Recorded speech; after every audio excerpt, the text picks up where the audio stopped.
Bangku kosong. Di SMA Harapan Bangsa, kelas 11 IPA, kelas itu selalu terasa lebih dingin daripada kelas-kelas lain.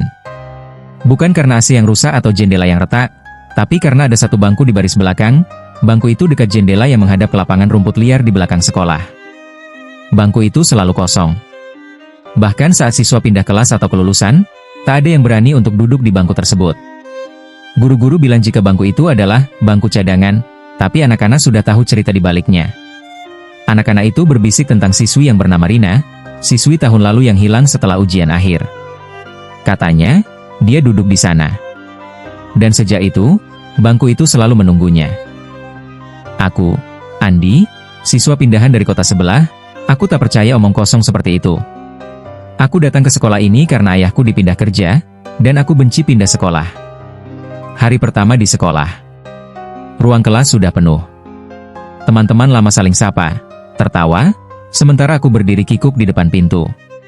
Bu Ratna, wali kelas, memandangku sekilas dan tak lama ia berkata kepadaku, "Duduk di belakang sana, Andi." Bangku itu kosong. Jantungku berdegup kencang saat aku melangkah ke sana. Bangku kayu itu terlihat biasa saja dan terlihat ada goresan pena di meja, noda tinta yang sudah lama kering, dan tercium bau samar seperti kertas basah yang dibiarkan terlalu lama. Aku meletakkan tas lalu duduk di bangku kosong tersebut. Aku mulai merasakan dingin merayap dari arah pantat ke tulang punggungku. Santai, gumamku pada diri sendiri. Tapi saat pelajaran matematika dimulai, aku merasa ada yang mengawasi. Dari sudut mata, seolah ada bayangan samar di sampingku. Aku menggelengkan kepala. Hanya angin dari jendela, kataku lirih. Pulang sekolah, teman sekelas mulai mendekatiku. "Lo duduk di bangkunya Rina?" tanya Dika, cowok kurus dengan rambut gondrong yang selalu membawa gitar. Mata melebar saat aku mengangguk cuek. "Gila, lu. Lu tahu gak? Rina pemilik bangku itu hilang setahun lalu.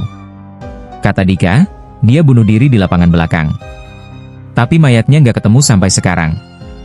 Sejak itu, siapa aja yang duduk di sana, ya, lo tahulah." Dika tertawa gugup, tapi suaranya pecah. Aku pura-pura tak peduli, tapi malam itu, di kamar kosan, aku mimpi buruk.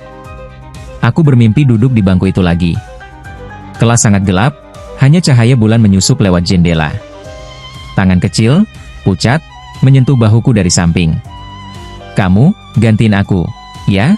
bisik suara perempuan, lembut tapi menusuk seperti jarum. Aku berbalik, tapi tak ada siapa-siapa. Hanya kursi kosong di sebelah. Aku terbangun dengan keringat dingin, aku cek jam ternyata pukul 3 pagi. Di luar jendela kosan, angin berhembus pelan, membawa suara daun bergesekan seperti tawa samar. Keesokan harinya, aku coba hindari bangku itu. Tapi Bu Ratna memaksa sambil berkata, "Jangan pilih-pilih tempat, Andi. Bangku itu aman." Aman? Aku mulai perhatikan hal-hal kecil. Penaku tiba-tiba hilang, tapi ditemukan tergenggam di tangan, meski aku yakin meletakkannya di meja.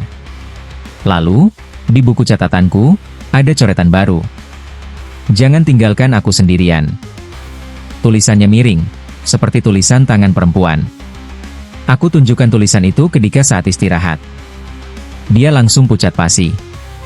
Itu tulisan Rina. Gue lihat fotonya di grup alumni. "Lo harus pindah bangku sekarang juga," hardik Dika. Tapi terlambat sudah. Saat pelajaran olahraga, aku lari-lari di lapangan belakang. Rumput tinggi yang jarang dipangkas, dan di tengahnya ada pohon beringin tua yang konon angker.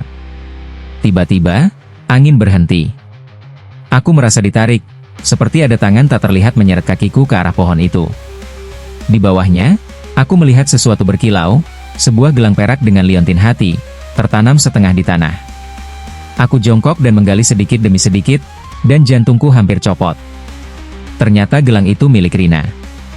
Aku tahu dari foto yang Dika tunjukkan. Malam itu, hujan turun sangat deras.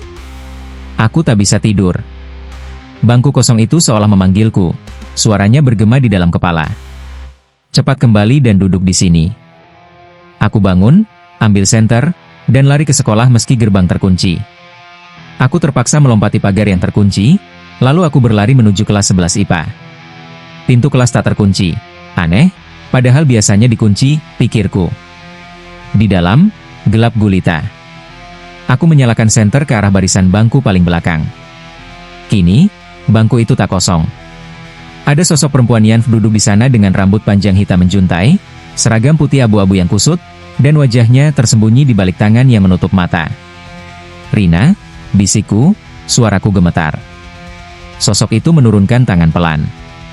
Matanya hitam pekat, tanpa pupil, seperti lubang yang menelan cahaya.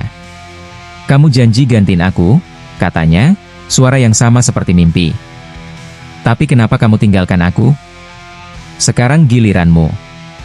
Aku mundur, tapi pintu kelas telah tertutup dengan sendirinya, diiringi dengan dentuman keras. Tangan dingin menyentuh pergelangan tanganku, menarikku mendekat. Bau amis seperti tanah basah memenuhi ruangan. Aku berteriak, tapi suara itu tertelan kegelapan. Saat pagi tiba, sekolah sudah ramai. Guru menemukan tas dan sepatuku di depan kelas. Bangku belakang kini telah kosong lagi. Selalu kosong dan tak ada yang menempati. Bangku kosong itu sampai sekarang menjadi misteri dan Andi hilang. Nasibnya sama seperti Rina.